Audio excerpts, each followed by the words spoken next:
Vamos agora ver na prática, né, com um projeto aberto aqui num excelente software que é o Revit, né, para quem não conhece, onde a gente vai fazer uma explanação melhor, né, de uma maneira mais visual agora. A parte técnica foi toda compreendida no nosso quadro, a gente explicou para você desde o início de um sistema de água fria até o ponto de consumo. Só que agora vamos aproveitar, né, um pouquinho mais dos recursos visuais do programa e vamos ver essa edificação.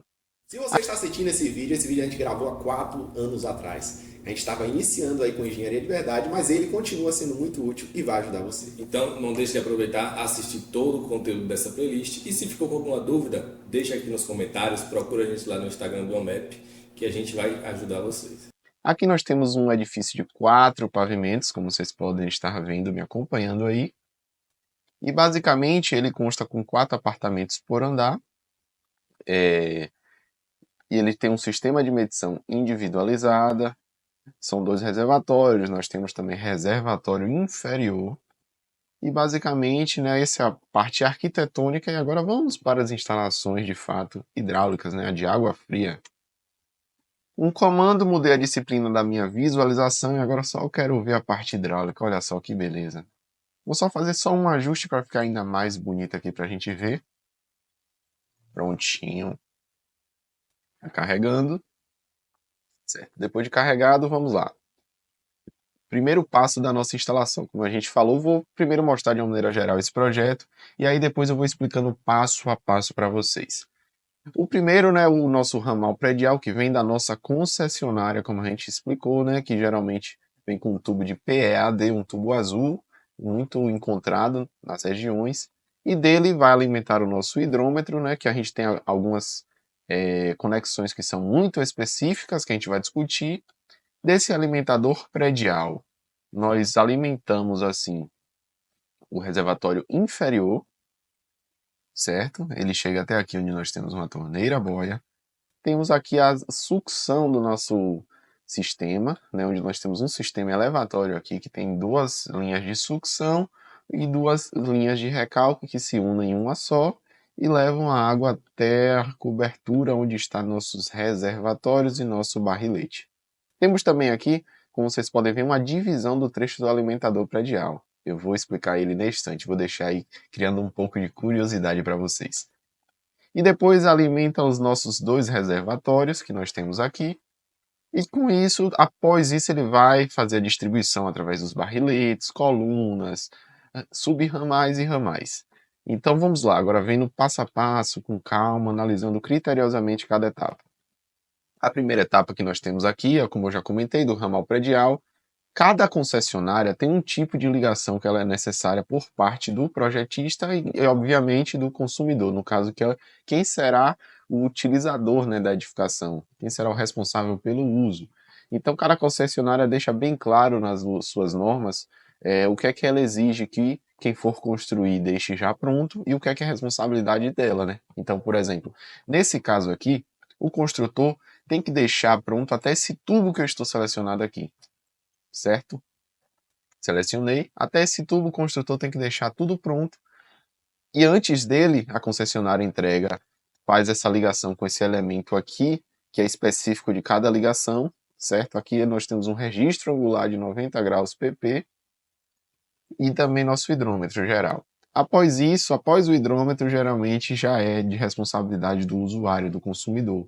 E aqui nós instalamos um registro de gaveta, só que não é um registro qualquer. É um registro de gaveta de acionamento restrito. Como vocês podem ver, tem uma chavezinha aqui em cima, que essa chave, a você girá-la, você faz a abertura ou fechamento do fluxo que está passando de água da tubulação. Então vamos supor que você não quer que ninguém tenha acesso. Como isso aqui fica na fachada, né, na fachada lateral, assim, podemos dizer, né, temos aqui a entrada, e logo na frente do edifício se localiza essa aqui, nosso hidrômetro. Então, esse registro poderia ser facilmente aberto por crianças, por usuários mal intencionados, ou pessoas que também não sabem o que significa e vão fechar apenas por querer fazer algum tipo de talvez um vandalismo, vamos supor assim. E dessa maneira, inserindo esse tipo de registro aqui que a gente inseriu, ele possui essa chave, que essa chave é removível, e você guarda ela e só utiliza ela quando você quiser de fato fazer uma manutenção no seu sistema. Então, por isso é importante o uso do registro de acionamento restrito. Então, pronto, já passamos agora do ramal predial, vamos à parte do alimentador predial, que é tudo após o nosso hidrômetro. E dele a gente colocou algumas torneiras de jardim que são alimentadas pelo próprio alimentador predial, pela própria rede da concessionária de maneira direta, como a gente viu. Então aqui nós temos, é um projeto bem bacana, porque temos vários tipos de sistema de abastecimento. O sistema de abastecimento para essas duas torneiras que nós inserimos aqui, que é esse ponto e esse, é o sistema de abastecimento direto. E por que isso, Hélio? Por quê? Porque ele está sendo abastecido diretamente da rede. Então, chega aqui a rede da concessionária, passa pelo ramal predial, no alimentador predial, chega de maneira direta, sem reservatórios, até as torneiras. O que é que isso quer dizer? Se faltar água, essas torneiras também não terão água. Então, um sistema que tem esse ponto negativo e como ponto positivo, nós temos a grande pressão que a rede fornece nesse ponto. Como são torneiras de jardim, o uso é muito específico, não iria causar tanto impacto assim no empreendimento, nós adotamos esse sistema direto para essas peças. E seguindo por adiante, nós temos aqui o traçado, né, dessa tubulação de alimentação predial até chegar, né, ao ponto da nossa reserva inferior, onde nós temos uma torneira boia que faz de fato o controle do nível, né, porque quando esse reservatório encher, ela vai controlar e vai fechar o fluxo aqui, então não vai ter mais alimentação de água. E nós temos um T aqui também, e esse T está ligado diretamente no nosso reservatório. Mas vamos ver primeiro o nosso sistema elevatório, eu vou falar dele para vocês. Aqui nosso reservatório inferior é abastecido, né, com esse nosso alimentador predial. Temos aqui também as nossas duas válvulas de pé com crivo, como eu ilustrei para vocês, e elas não permitem que essa tubulação fique vazia, então ela sempre a mantém cheia para que não ocorra a entrada de bolsões de ar dentro da nossa tubulação de sucção. E com isso aumente de fato nossa vida útil do nosso sistema motobomba, trazendo economia para os nossos clientes. Então sempre utilize as válvulas de pé com crivo. E após fazer a sucção, a gente utiliza sempre também curvas para diminuir a turbulência do fluido dentro das tubulações. Com isso, evitar a formação também de bolhas, ou então o fluxo ficar muito, muito turbulento, né? Já é um fluxo bem forte, né? Porque é um equipamento mecânico que faz uma sucção com uma certa potência. Então, para minimizar tanto as perdas de carga, quanto deixar a tubulação menos turbulenta, nós utilizamos sempre que possível curvas, ao invés de joelhos. E aqui nós temos nossas duas bombas, aqui nós adotamos dois sistemas de sucção, né, duas linhas independentes e um sistema de recalque único. E entre eles, sempre após as bombas, o que é que a gente utiliza? A gente sempre utiliza aqui uniões soldáveis, que é uma conexão, né, da linha de PVC e outras linhas também é possível encontrá-la, que ela basicamente permite que você desenrosque ou enrosque uma tubulação na outra. Como assim, Hélio? Dentro dessa própria peça tem uma parte macho e uma parte fêmea, onde se você desenroscar, você pode desacoplar metade dessa conexão junto com essa tubulação que está aqui à nossa esquerda e metade dessa conexão junto com a tubulação que está à direita. E por que isso é bom? Porque imagine que você deseja fazer a retirada dessa bomba para fazer uma manutenção, para verificar se tem algum dano, seu sistema não está funcionando 100% com a bomba, você quer fazer algum reparo, quer fazer algum diagnóstico. Então, você apenas desenroscando essas duas conexões, você pode tirar a bomba com uma facilidade enorme, não precisando fazer cortes na tubulação, nem intervenções maiores, certo? Outro ponto importantíssimo, né, além das nossas motobombas por si só, é esse T que nós temos aqui uma outra conexão. Para que serve esse T com o joelho que está solto, vamos assim dizer? Aqui a gente insere também um plug, como eu mostrei para vocês nos nossos vídeos de materiais. E esse plug serve para quê? Para que você possa de fato sempre fazer a escorva da bomba. O que é isso? Manter a tubulação sempre cheia de água. Por quê? Porque nesse ponto aqui é um ponto onde facilmente as bolhas de ar podem sair. E você controlando eles com o plug, você abre um pouquinho o plug, vai abrir de fato uma certa fresta onde o ar pode passar e a água preenche toda essa canalização, já que ela vai expulsando aos poucos o ar, porque nós temos aqui um ponto de saída dele. Então é muito importante também o ponto de escova. E temos também, de fato, os nossos registros esféricos aqui para controlar o fluxo, caso uma bomba esteja em utilização ou não.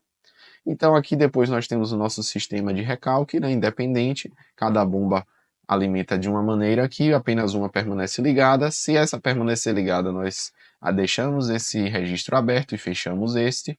Se essa for permanecer ligada, nós deixamos esse registro aberto e fechamos este. Então, basicamente, é o nosso conjunto motobomba e suas conexões e acessórios. E aqui nós temos só apenas uma válvula de retenção. Essa válvula permite que o fluido passe desse lado direito para o lado esquerdo e depois ascendente, mas não permite que o fluido volte. Então ela mantém aqui que essa tubulação que está posterior dela, né, que não vai permitir que o fluxo volte, ocorra impactos ocasionados pela gravidade. Por quê? Porque toda essa água vai ser recalcada. E no momento que a bomba desligar, como eu já expliquei para vocês, esse fluido vai tender a voltar. E com a força da gravidade e da altura que ele se encontra, ele pode ocasionar alguns danos na nossa instalação. Então essa válvula evita que isso aconteça. Então, já explicamos agora o nosso sistema elevatório, daqui parte-se para os nossos reservatórios superiores, no caso, já que o inferior já foi feito a sucção. E nós temos aqui o nosso T, e nesse T tem uma derivação do alimentador predial que vai também direto para o nosso reservatório. E ele alimenta também a nossa caixa d'água. E aqui eu vou deixar a dúvida para vocês sobre essa tubulação. Será que a água realmente chega aqui? Um fato engraçado é que neste empreendimento, a pressão, se assim melhor dizendo, né, que a água tinha na nossa rede era uma pressão muito elevada, porque a implantação dessa edificação foi em uma área que tinha uma cota muito baixa. Então, com isso, a gente tinha uma altura gravitacional muito boa e com isso a pressão que abastecia cada edifício desse era muito, mas muito alta mesmo. Então, por vezes, não era necessário, de fato, você ligar a bomba para fazer o abastecimento dos reservatórios. Por quê? Porque a água, de fato, da concessionária conseguiria ter uma altura, né, uma pressão suficiente para vencer essa altura e as perdas de carga e abastecer o nosso reservatório, proporcionando assim economia, né, de energia e também aumentando a vida útil dos equipamentos, já que eles são ligados com uma frequência menor, com períodos menores também de operação, e com isso a gente ganha uma vidazinha útil, e foi uma coisa bem bacana nesse projeto. E agora nós já terminamos basicamente nossa parte de alimentação do nosso sistema e agora nós vamos partir de fato para a distribuição dele e também falar das conexões do nosso reservatório.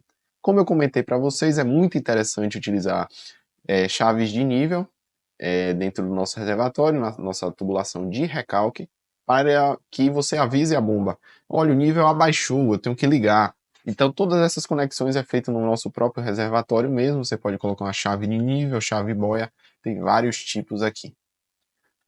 E após isso nós temos também nossa torneira boia no nosso sistema de abastecimento pela veia da concessionária, que todos nós já entendemos o motivo, né, que essa torneira boia serve para que, em caso de o reservatório começar a ficar cheio, ela corte o fluxo da alimentação que vem da nossa rede da concessionária. Todo mundo já aprendeu isso 100%, vamos agora para as nossas tubulações do reservatório em si. Temos uma conexão aqui entre um reservatório e outro, para que o nível dele se mantenha o mesmo sempre. Aqui nós poderíamos ter utilizado uma união também, assim como o sistema de motobomba, para se a gente quiser isolar um reservatório do outro, não precisar fazer nenhum corte na tubulação. Mas fica de lição aí para nas próximas instalações a gente inserir essa união aqui, vocês também podem inserir uma união ou então um registro que já possui essa união. É um registro de esfera, um modelo que a Tigre faz. A gente não ganha nada por anunciar ela, mas temos que parabenizá-la por um registro muito bom, similar a este aqui, porém ele tem a união acoplada a ela. Então essa é a união entre os dois reservatórios. Nós temos aqui a distribuição de um barrelete e acima dele nossa ventilação. Como já explicamos para vocês, essa ventilação permite que os bolsões de ar, né, as bolhas de ar, o ar que esteja incorporado dentro da nossa tubulação, ele venha ascendentemente e saia aqui. Então a cota dessa canalização aqui que sobe, ela tem que ser maior que a cota do reservatório. Por quê? Porque esse tubo aqui, dentro dele, ele vai se igualar ao nível de altura que está no reservatório. Em outro corte, a gente vai poder explicar com mais calma isso para vocês. Vou tentar ilustrar aqui da melhor maneira antes de mostrar a documentação. Então, vocês podem ver que esse é o nível máximo do nosso reservatório. Então, essa tubulação vai estar preenchida de água até onde eu estou aqui com o mouse na mão, na frente, na tela. Então, acima disso vai ser o ar. E através desse espaço, que de fato os bolsões ou o ar que esteja dentro das nossas canalizações vai sair. Então essa é a nossa distribuição com nossa ventilação e a partir daqui a gente denomina, né, de fato de barrilete, que é onde vai ser feita as divisões para as nossas colunas de alimentação. Do outro lado do nosso reservatório nós temos aqui o nosso extravasor, como vocês podem bem identificar. Ele não tem nenhum registro para a saída dessa tubulação, vocês podem ver que ele passa sempre livremente.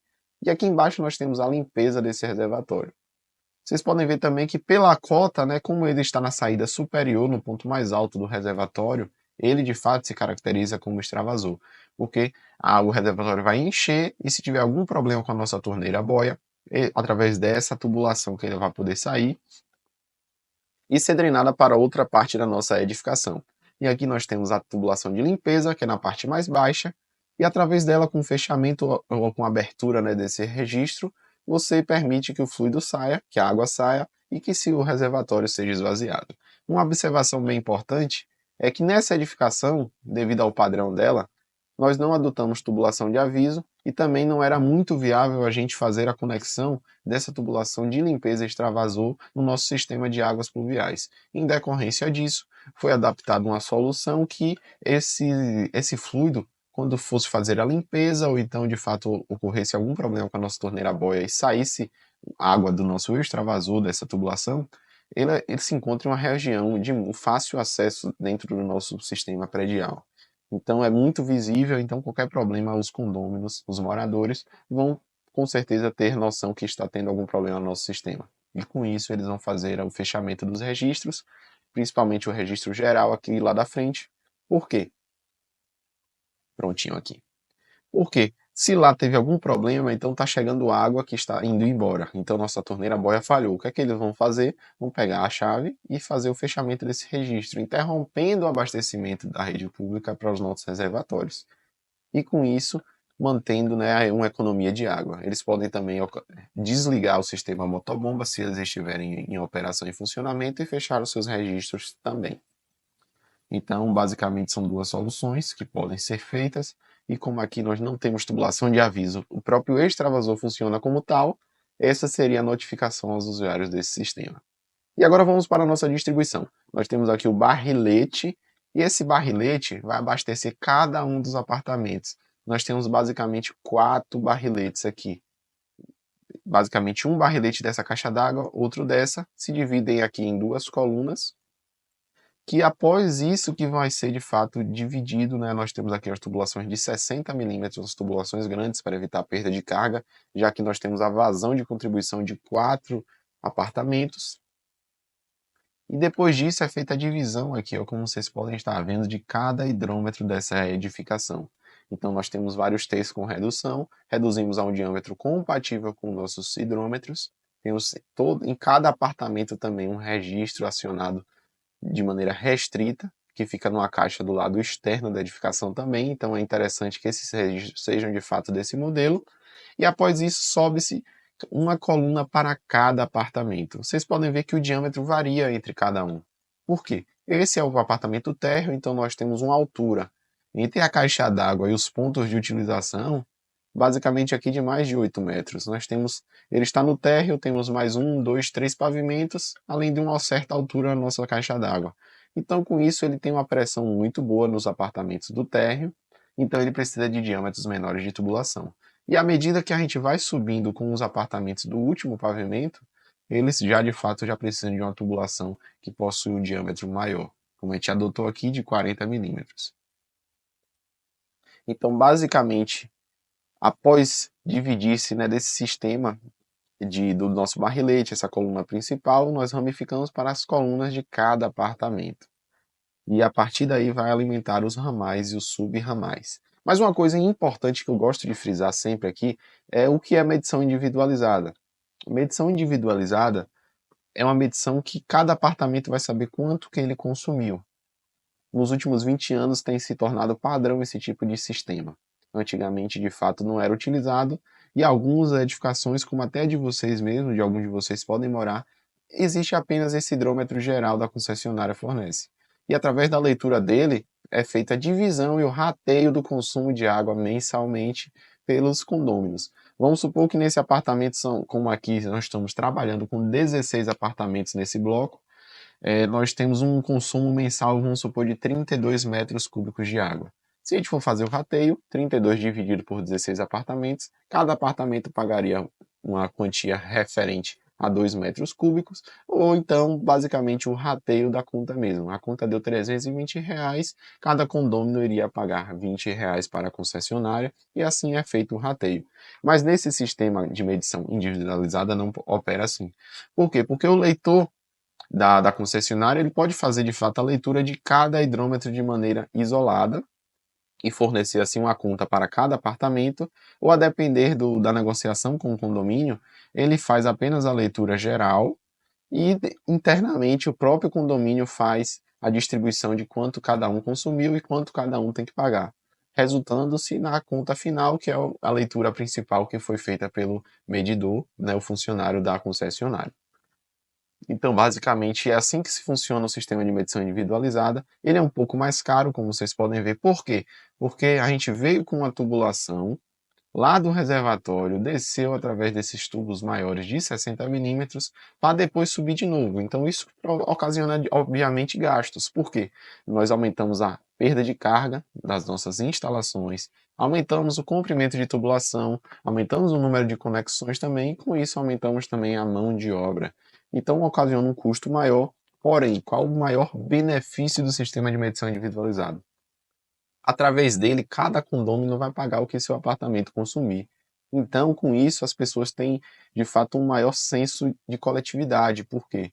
Porque elas vão pagar o que elas consomem. Então, poxa, se vai doer no meu bolso, eu não vou gastar muita água. Porque, geralmente, quando é feito um rateio no próprio condomínio, como é, por exemplo, se um apartamento consumiu 100 metros cúbicos e o outro 10, os dois vão pagar a mesma coisa. Então as pessoas de fato não economizam água como fazem no sistema de medição individualizado. E agora, partindo dos nossos hidrômetros, nós vamos de fato para os nossos apartamentos. Vou pegar esse aqui que já está pertinho, que é o nosso apartamento 1 aqui.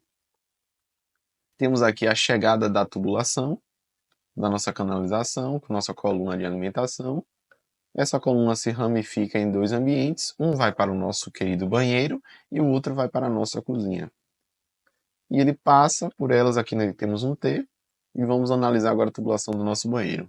Ele desce, temos aqui o nosso registro de gaveta, assim como temos também aqui na cozinha, e após ele nós temos uma outra ramificação, essa tubulação que a gente considera chamada de subramal, já alimenta diretamente o nosso chuveiro, e temos aqui as outras canalizações que pelo piso aqui ela vem e alimenta a bacia sanitária, a ducha higiênica e a nosso lavatório.